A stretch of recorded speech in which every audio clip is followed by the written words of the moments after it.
안녕하십니까. 1장은 디자인 컨셉, 즉 설계 개념에 대해서 배우겠습니다. 우리가 디자인 그러면 일반적으로 패션 디자이너나 또는 어떤 제품의 외형을 설계하는 것을 생각할 수 있는데, 설계라는 번역된 용어를 사용을 하면은 느낌이 좀 더 다를 거라고 생각합니다. 즉 원하는 사양에 따라서 그것을 제품화하는 단계를 설계라고 보통 얘기합니다. 그래서 이와 같은 어떤 형상화뿐만 아니라 실제적으로는 설계 단계에서 설계된 것을 구현하고 이것을 검사하고 또 유지보수하는 단계까지 모두 포함해서 생각해 주어야 합니다. 설계 개념을 배우면서 우리가 먼저 무엇을 설계할 것인지를 생각해 봐야 합니다. 우리가 본 과목에서 배우고자 하는 부분은 디지털 회로에 관련된 것입니다. 그래서 디지털 회로로 설계할 수 있는 것은 가장 먼저 생각할 수 있는 것이 컴퓨터가 되겠죠. 그 밖에 디지털 시계, 그리고 각종 가전제품, CD 플레이어, 그 다음에 전자 게임 같은 것들이 디지털 회로로서 구현됩니다. 이 밖에 전화기나 텔레비전 네트워크 같은 것들이 여러분들이 가장 많이 사용하고 있는 부분입니다. 이러한 제품들을 설계할 때 우리가 종이와 연필만 가지고 설계할 수가 없습니다. 일반적으로 컴퓨터를 사용하게 되는데, 이러한 제품을 설계할 때 컴퓨터에다가 그림을 그리거나 어떤 값을 넣어주는 정도가 아니라 컴퓨터 안에서 설계된 제품이 제대로 동작하는지 확인해 볼 수 있는 작업도 할 수가 있습니다. 그런 것을 우리가 일반적으로 시뮬레이터라고 하고, 시뮬레이터를 포함한 여러 가지 설계용 툴들을 CAD 툴이라고 얘기합니다. 그래서 CAD는 컴퓨터 에이디드 디자인을 얘기하고 줄여서 CAD의 약자를 사용을 합니다. 일반적으로 시뮬레이터라고 하면은 우리가 가장 먼저 떠올리는 것이 플라이트 시뮬레이터라는 것을 생각해 볼 수 있습니다. 이것은 비행사가 실제 비행기를 타지 않고 조종수를 배울 때 많이 사용하였던 툴입니다. 일반적으로 그러한 목적으로 개발되었지만 최근에는 게임의 용도로 사용됩니다. 게임의 용도로 사용되는 것들은 또 워게임이라고 하는 전쟁 시뮬레이터들이 많이 있습니다. 이것 역시 미 국방성에서 실제 전쟁을 시뮬레이션하기 위해서 개발되었다가 상업용으로 전환돼서 게임 형태로 시판되게 되었던 것입니다. 실제 이러한 시뮬레이터들은 전쟁을 한다거나 비행기를 탄다거나 이런 실제적인 작업을 하지 않고 컴퓨터를 이용을 해서 그 사용자가 조작을 했을 때 상황을 버추얼 리얼리티라고 하죠. 가상현실로서 보여줌으로써 비용과 시간을 절약할 수 있는, 그리고 위험을 감소시켜주는 그런 목적으로 많이 사용이 됩니다. 디지털 회로를 설계할 때 역시 실제 설계상에 오류가 있을 때 이것을 제품까지 만들었을 때 그것을 수리하는 비용보다 사전에 이를 검출해내서 수정하는 것이 더 싸기 때문에 이런 CAD 툴들을 많이 사용해 왔습니다. 또한 CAD 툴을 사용하는 또 다른 이유 중에 하나는 회로 자체가 이미 그 규모가 엄청나게 커져서 사람이 연필과 종이 가지고는 더 이상 설계할 수 없기 때문입니다. 상당히 많은 경우의 수를 따져줘야 되고, 그 중에 가장 좋은 경우를 찾아내주는 것이 컴퓨터가 CAD 툴에서 해주는 역할입니다. 그래서 우리가 일반적으로 설계 개념을 배울 때 CAD 툴하고 따로 띄어서 얘기할 수가 없는 이유가 여기 있는 것이죠. 설계된 하드웨어를 구현하는 방법은 여러 가지가 있겠지만, 일반적으로 논리 회로를 구현하는 기술들은 트랜지스터를 중심으로 발전되어 왔습니다. 여기 나와 있는 그림을 웨이퍼라고 부릅니다. 이와 같이 원판 형태로 되어 있는 실리콘 웨이퍼 상의 칩들을 이렇게 구현해 놓을 수가 있습니다. 그래서 이런 자그마한 칩들을 조각을 내서 그것을 플라스틱 패키지에 올려놓은 것이 이제 칩이라고 부르는 것인데, 그런 것들을 보드상에서 납땜을 해서 사용할 수가 있게 되는 것이죠. 이러한 디지털 회로를 구현하는 회로 기술은 1960년 트랜지스터가 발명되면서 큰 발전을 가져왔습니다. 이어서 1970년대에는 프로세서가 한 칩에 들어가는 싱글 칩 마이크로 프로세서가 발명이 되었고, 그 이후 이러한 회로를 구현하는 기술이 지속적으로 발전되어서 1990년대에는 약 1000만 개의 트랜지스터가 한 칩에 탑재될 수 있는 기술로 발전되어 왔습니다. 이런 기술의 발전 속도를 대변하는 것이 무어의 법칙입니다. 모라는 사람은 인텔사의 회장입니다. 여러분들 인텔 펜티엄 프로세서를 기억할 것입니다. 그 회사의 회장으로 재직하고 있는 모라는 사람이 법칙을 만들었는데 그것은 18개월, 즉 1년 반이죠. 1년 반마다 한 칩에 올라가는 트랜지스터의 개수가 2배로 늘어난다. 이러한 법칙입니다. 그래서 지금까지는 이러한 법칙이 꾸준히 잘 맞아왔습니다. 그래서 상당히 빠른 속도로 회로 구현 기술이 발전되어 왔음을 알 수 있겠죠. 최근에는 개발 속도가 더 빨라져서 1년 반, 즉 18개월이 아니라 1년에 2배씩 늘어나는 그런 눈부신 발전을 이루고 있다고들 얘기하고 있습니다. 디지털 하드웨어 구현 방법의 분류를 한번 해봅시다. 일반적으로 세 가지로 크게 분류할 수 있는데 그것은 스탠다드 칩스, 프로그래머블 로직 디바이시스, 커스텀 디자인 칩스 이렇게 세 개로 나눌 수가 있습니다. 스탠다드 칩들은 우리가 그 전에 TTL, 트랜지스터 로직이죠. 그 밖에 하이 볼티지 CMOS 등을 많이 이용을 했습니다. 그 안에 탑재된 트랜지스터는 100개 이하 정도이고 그래서 그 안에 탑재된 기능은 아주 작은 기능들이 주로 들어가 있었습니다. 그러나 이러한 작은 칩들을 보드상에다 탑재해서 다양한 기능을 만들어낼 수 있다는 특징이 있었죠. 프로그래머블 로직 디바이스는 좀 더 큰 칩이죠.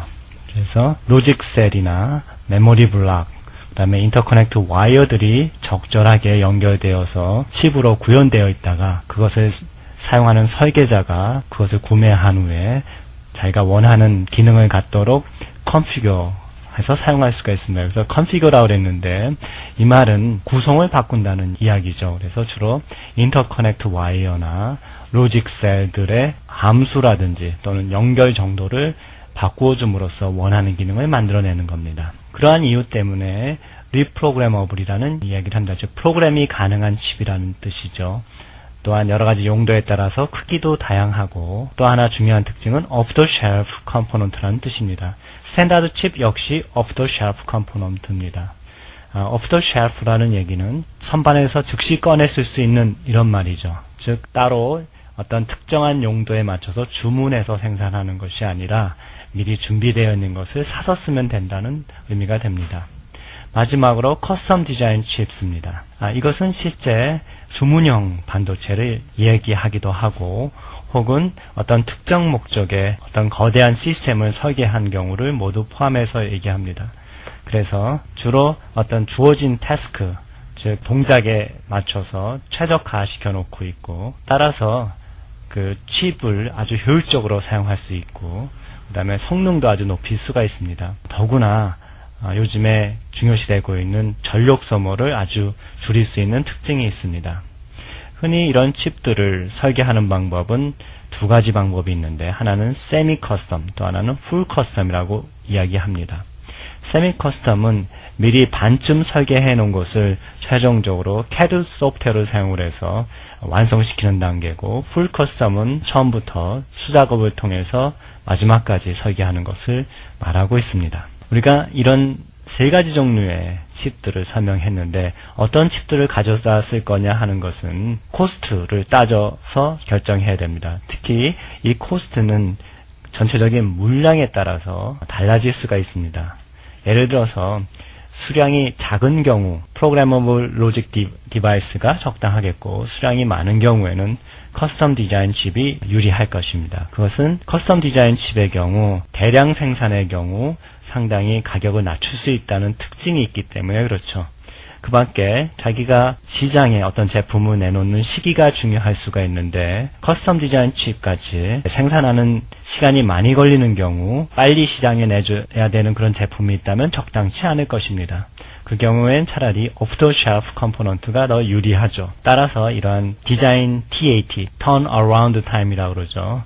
디자인을 처음에 기획에서부터 실제 제품이 나오는 단계까지 시간을 얘기하는데 이 TAT가 얼마나 짧으냐에 따라서 어떤 종류의 하드웨어를 사용할 건지를 결정할 수가 있습니다. 다음은 설계를 하는 절차를 한번 살펴보겠습니다. 설계하는 절차라고 하면은 딱 한 가지만 정의되어 있는 것은 아니지만은 일반적인 설계 절차를 설명함으로써 여러분들이 여러 가지 다양한 제품을 설계할 때 이런 것을 일부 수정 보완해서 사용할 수 있도록 하겠습니다. 먼저 제품의 어떤 requirement, 즉 어떤 요구사항이 있겠죠. 그 요구사항을 기준으로 제품의 사양을 결정합니다. 그리고 그 사양을 만족시키는 초기 디자인을 하고 그 초기 디자인이 제대로 동작할 것인가 이런 것을 컴퓨터로 한번 모의 시행이라고 하죠. 모의 시행, 시뮬레이션을 하게 됩니다. 그래서 시뮬레이션 결과에 따라서 결과가 제대로 나올 것이라고 판단이 되면은 이어서 프로토타입을 구현하게 됩니다. 제작된 프로토타입은 검사를 거쳐서 이상이 없으면은 최종적인 제품으로 양산할 수 있도록 하고 있습니다. 그러나 이와 같이 모든 경우가 순조롭게 진행되는 것만은 아닙니다. 따라서 중간중간에 이상을 발견할 수도 있겠죠. 그럴 경우에는 이와 같이 설계를 다시 한다거나 또는 잘못된 부분을 수정한다거나 하는 작업을 해줍니다. 문제가 아주 클 때는 설계를 다시 하는, 즉 리디자인이죠. 작업을 해주겠지만은 간단한 경우에는 회로를 일부 수정해서 동작할 수 있도록 수정해 줄 수가 있습니다. 다시 한번 정리를 해보면은 요구사항이겠고요. 그것에 따라서 제품 사양이 결정이 되고 그래서 설계를 진행하게 됩니다.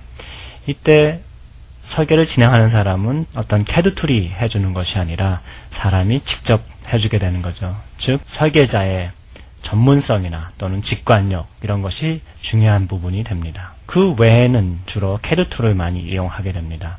그래서 제대로 동작하는지 검증할 때는 시뮬레이션을 사용하게 되고 이때는 컴퓨터 안에 어떤 모델이 사용이 됩니다. 우리가 실제 피지컬하게 만들어 보는 경우하고 그리고 컴퓨터 안에서 모델을 사용을 해서 모의 시험을 하는 경우하고 비교해 보면은 모의 시험을 하는 경우가 훨씬 시간이 절약되고 왜냐하면 제작하는 시간이 없기 때문에 그렇죠. 그리고 여러 가지 잘못된 점이 있을 때 쉽게 찾아낼 수 있다는 특징이 있습니다.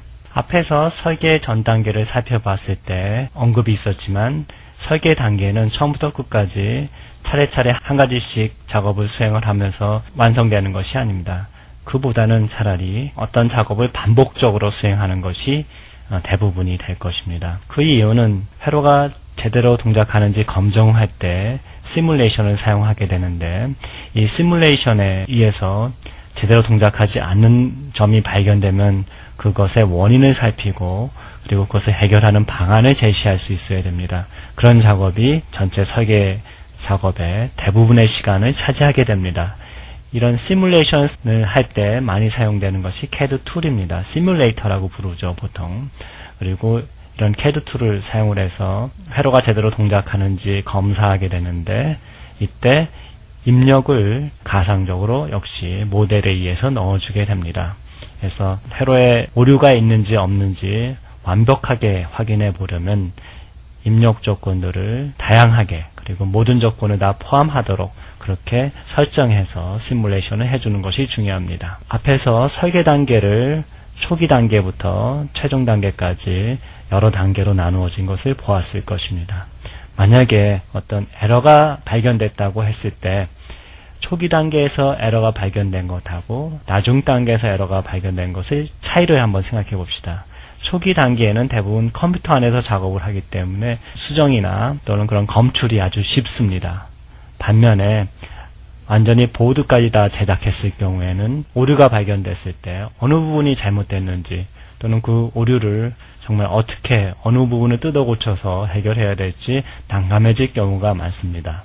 따라서 서두르면서 급하게 어떤 제품을 만들 것이 아니라 미리 컴퓨터 시뮬레이션을 통해서 이모저모를 잘 따져봐서 문제가 없는지 확인해 본 다음에 실제 제작에 들어가는 것이 중요합니다.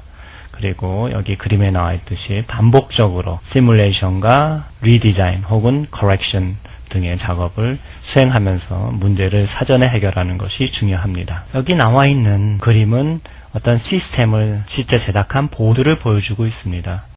상당히 많은 칩들이 한 보드상에 탑재되어 있고 그 연결 역시 상당히 복잡하게 보입니다. 이렇게 아주 복잡한 시스템을 설계할 때는 설계하는 당시 모든 조건들을 또는 모든 회로 전체를 한꺼번에 보고 설계할 수가 없습니다.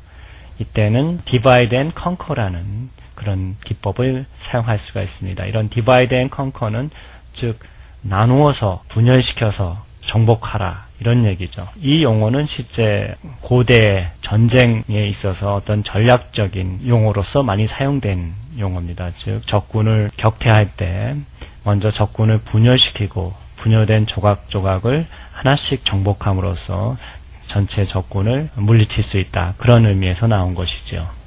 그래서 마찬가지로 이런 커다란 시스템이 하나의 적군이다 할 경우에는 이런 적군을 여러 조각으로 나눠 놓고 그 조각들을 따로따로 설계한 후에 다시 조립하면 전체 큰 시스템이 된다는 의미가 되겠습니다. 그래서 여기 나와 있는 대로 디자인 컨셉이 잡히면은 그것을 파티션은 분할이라고 하죠. 여러 조각으로 분할을 해서 그것을 따로 이렇게 설계를 합니다. 그 다음에 그 블록들을 서로 이어주는 그런 설계를 하죠. 인테그레이션이라고 보통 얘기하죠. 따로따로 설계된 이러한 설계 조각들을 전부 이어 붙여서 직접 하게 됩니다. 인테그레이션 하게 됩니다. 그 다음에 부분들은 앞에서 봤던 내용하고 동일합니다. 이 조립된 블록들을 시뮬레이션을 통해서 확인해보고 이상이 없으면 피지컬 매핑, 즉 하드웨어로 실제 구현하게 됩니다. 하드웨어로 구현하기 직전에 추가적으로 해볼 수 있는 것이 타이밍 시뮬레이션입니다. 본 과정에서는 타이밍에 대해서는 그렇게 자세히 들어가지 않겠지만은 실제 어떤 제품을 생산할 때 타이밍은 아주 중요합니다. 여기서 타이밍이라고 얘기하는 것은 회로가 동작하는 속도를 얘기합니다. 여러분들 펜티움 프로세서를 얘기를 하면은 1GHz니 2GHz니 3GHz니 이런 식으로 어떤 주파수를 얘기하는 것을 들었을 것입니다. 즉, 이 주파수가 높으면 높을수록 성능이 더 좋은 곳으로 얘기하고 최근 가장 빠른 한 3GHz 되죠? 펜티움 프로세서 가격하고 1GHz인 펜티움 프로세서의 가격을 비교하면은 요즘에 1GHz는 쓰지도 않죠. 그런 아주 큰 가격 차이를 여러분들이 생각해 볼 수가 있습니다. 즉 성능이 얼마나 빠르냐에 따라서 제품의 가격이 결정되기 때문에 빠른 제품을 설계하는 것이 중요합니다. 이때 원하는 속도가 나오는지를 원하는 성능이 나오는지를 확인해 보는 것이 타이밍 시뮬레이터입니다. 그래서 이런 작업들을 거친 다음에 성능이 나오면은 실제 제작에 들어가게 되는 것이죠. 이와 같이 여러 단계로 설계가 진행되는데 중간중간에 역시 검증이나 또는 검사가 이루어지고 그때마다 이상이 있을 때는 다시 이전 단계로 되돌아가는 그런 플로우를 갖고 있습니다. 다음은 PCB를 설계하는 그런 단계에 있어서의 플로우를 좀 더 자세히 살펴보겠습니다. 보통 우리가 PCB를 만들 때는 PCB, 즉 프린티드 서킷 보드죠. 이 보드상에 탑재할 칩들의 종류에 따라서 그 설계 방식이 조금씩 달라지게 되는데 우리는 본 과정에서 PLD를 탑재하는 것으로 가정을 하겠습니다. 우리가 일반적으로 학교에서는 PLD를 많이 사용하게 되는데 그것은 실제 사용상의 편의성이 가장 큰 원인이라고 할 수 있습니다. 즉 여러분들 책상 위에서 즉시 칩의 기능들을 여러분들이 결정할 수가 있게 됩니다. 유저 프로그래머블이라고 그러죠. 그리고 또 쉽게 여러 가지 장비나 또는 소프트웨어 이런 것들을 구해서 사용할 수 있기 때문에 또 그렇습니다. 그리고 종류로서는 Complex Programmable Logic Device 또는 Field Programmable Gate Array 이런 것들이 있어서 여러분들이 쉽게 보드상에 탑재해서 사용할 수가 있습니다.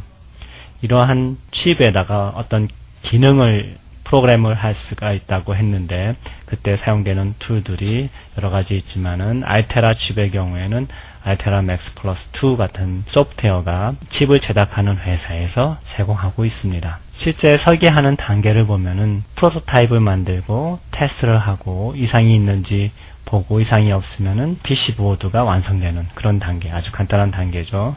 이 경우에도 마찬가지로 이상이 있을 경우 수정을 한다거나 또는 앞에 있는 플로우 차트를 보시면은 ABCD라고 표시가 되어 있을 겁니다. 경우에 따라서 설계를 처음부터 다시 하든지 혹은 일부를 수정한다거나 그런 것들을 진행하게 되는 것이죠. 우리가 디지털 이론을 본 과정에서 배우는데 실제로 이런 디지털 이론에서 사용되는 여러 가지 기법들은 CAD 툴에 여기 보면 알테라 맥스 플러스 2 같은 CAD 툴에 실제 구현이 되어 있습니다. 그래서 여러분들은 설계할 당시에 그런 이론들을 전혀 몰라도 칩을 구현하는데 특히 이런 PLD를 사용을 해서 칩을 구현하는데 문제가 없습니다. 근데 이런 것을 왜 배우느냐? 일단 논리 회로에 대한 어떤 기술을 여러분들이 익히셔야 회로에 대한 감각이 생기고 그로써 회로를 설계할 수가 있습니다.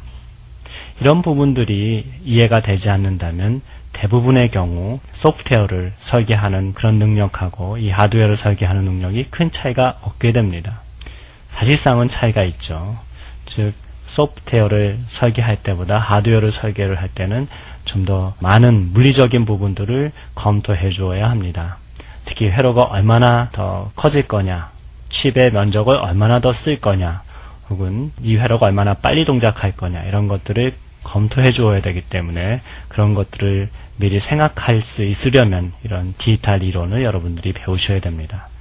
또한 본 과정에서 배우는 이런 여러 가지 기법들이 실제 CAD 툴에서 구현된다고 했는데 이런 기법들을 여러분들이 잘 알고 있으면 툴이 어떻게 동작할 것인지 실제 설계할 때 소프트웨어가 돌아가는 시간이 얼마나 오래 걸릴 건지 결과가 어느 정도로 좋게 나올 것인지를 예측할 수 있게 됩니다. 또한 툴에는 간단히 화면상에 버튼을 눌러서 끝나는 것이 아니라 중간중간에 여러 가지 조건들을 설정하게 됩니다. 그런 것을 옵션이라고 그러죠. 이런 옵션들을 경우에 따라서 적절히 설정함으로써 더 좋은 결과를 얻어낼 수가 있는데 이런 옵션들을 이해하려면은 역시 디지털 이론을 여러분들이 이해하시고 그것이 CAD 툴에 어떻게 구현되는지를 이해하셔야 사용할 수가 있습니다.